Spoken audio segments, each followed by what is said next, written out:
ಧರ್ಮಸ್ಥಳ ಸೇವಾ ಸಹಕಾರಿ bank CEO Ravindran D ಅವರ ಆತ್ಮಹತ್ಯೆ ಪ್ರಕರಣಕ್ಕೆ ಆಡಳಿತ ಸಮಿತಿಯ ಮಾನಸಿಕ ಕಿರುಕುಳವೇ ಕಾರಣವಾಗಿದ್ದು ಈ ಬಗ್ಗೆ ಉನ್ನತ ಮಟ್ಟದ ತನಿಖೆ ನಡೆಸಬೇಕೆಂದು ಮಾಜಿ ಶಾಸಕ ಕೆ ವಸಂತ ಬಂಗೇರ ಒತ್ತಾಯಿಸಿದ್ದಾರೆ. ರವೀಂದ್ರನ್ ಅವರಿಗೆ ಮಾನಸಿಕ ಕಿರುಕುಳ ನೀಡಿ ಒತ್ತಾಯಪೂರ್ವಕವಾಗಿ ಆಡಳಿತ ಮಂಡಳಿ ಸದಸ್ಯರಿಗೆ ಹಾಗೂ ಬಿಜೆಪಿ ಸದಸ್ಯರಿಗೆ ಬೇಕಾಬಿಟ್ಟಿಯಾಗಿ ಸಾಲ ಕೊಡಿಸಿದ್ದಲ್ಲದೆ ಮತ್ತೆ ಸಾಲ ನೀಡಲು ಒತ್ತಾಯ ಮಾಡಿದ್ದರು. ಅದಕ್ಕೆ ಒಪ್ಪದಿದ್ದಾಗ ಬಲಾತ್ಕಾರವಾಗಿ ರಾಜೀನಾಮೆ ಕೊಡಿಸಿರುವುದೇ ಈ ಆತ್ಮಹತ್ಯೆಗೆ ಕಾರಣವಾಗಿದೆ. ಈ ಬಗ್ಗೆ ದಕ್ಷಿಣ ಕನ್ನಡ ಜಿಲ್ಲಾ ಕೇಂದ್ರ ಸಹಕಾರಿ ಬ್ಯಾಂಕ್ ಮತ್ತು ದಕ್ಷಿಣ ಕನ್ನಡ ಜಿಲ್ಲಾ ಸಹಕಾರಿ ಉಪನಿಬಂಧಕರ ನೇತೃತ್ವದಲ್ಲಿ ಪ್ರತ್ಯೇಕವಾದ ತನಿಖೆಯನ್ನು ಕೈಗೊಂಡು ತಪ್ಪಿತಸ್ಥರ ಮೇಲೆ ಕ್ರಿಮಿನಲ್ ಕೇಸ್ ದಾಖಲಿಸಬೇಕೆಂದು ಆಗ್ರಹಿಸಿದ್ದಾರೆ.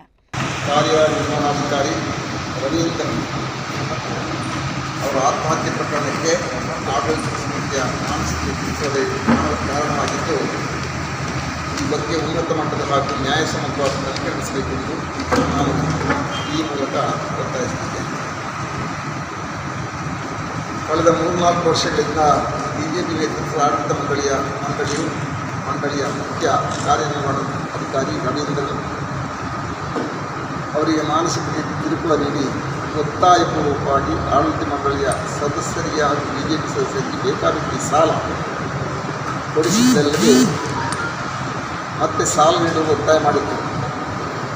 ಅದಕ್ಕೆ ಒಪ್ಪದಿದ್ದಾಗ ಬಲಾತ್ಕಾರವಾಗಿ ರಾಜೀನಾಮೆ ಕೊಡಿಸುವುದೇ ಈ ಆತ್ಮಹತ್ಯೆಗೆ ಕಾರಣವಾಗಿದೆ. ಕಳೆದ 3-4 ವರ್ಷಗಳಿಂದ ಸಹಕಾರಿ ಸಂಘದ